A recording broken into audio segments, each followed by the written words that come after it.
Sometimes even the great Hippocrates got things wrong, big time.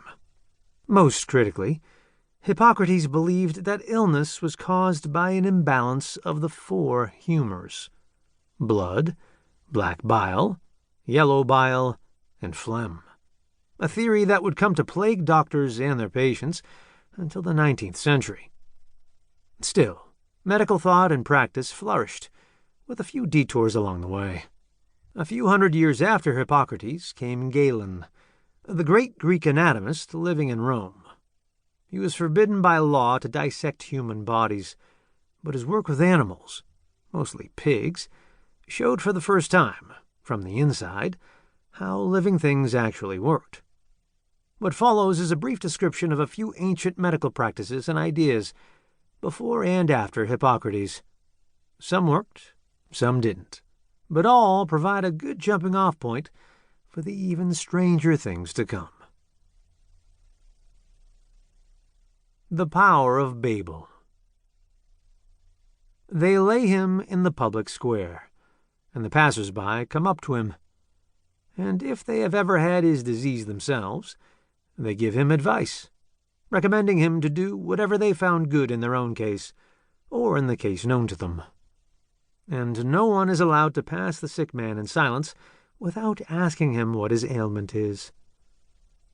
Greek historian Herodotus, writing of Babylonian medicine. In ancient Babylonia, sick people either got better or died, with little help from their medicine or their magic. From clay tablets fortuitously baked to stone during a fire, we know that Babylonian shamans, the Asipu, and the physicians, the Asu, often worked together, though the Asipu seem to have received the most attention. Believing that some illnesses came from troublemaking gods and demons, and others from a person's own bad behavior, the Asipu determined why a person had become sick and prescribed a course of treatment.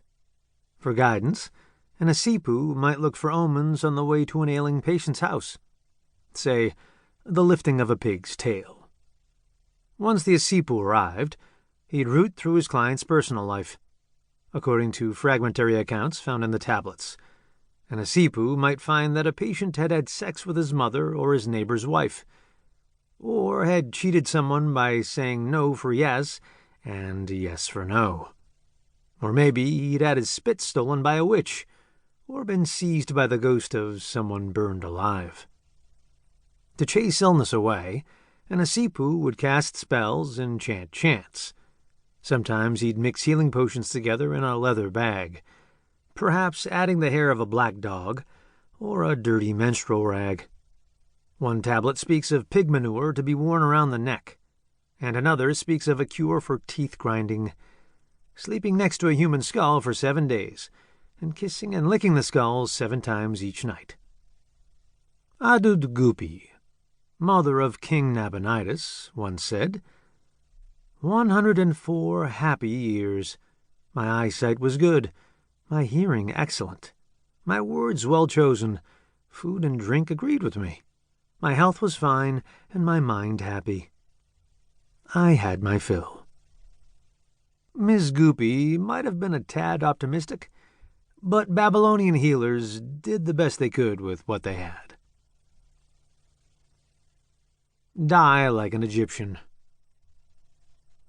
The elite had their specialists, such as the shepherd of the anus and physician of the belly.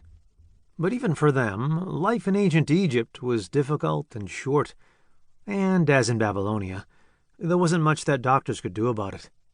On the plus side, cancer wasn't much of a scourge, because few people lived long enough to get it.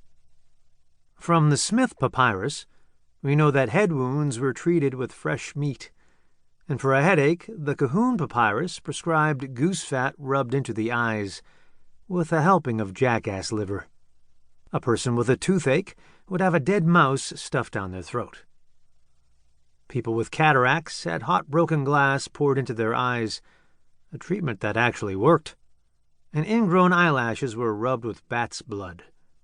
The fat of a lion, hippo, crocodile, cat, serpent, and ibex were mixed together for both.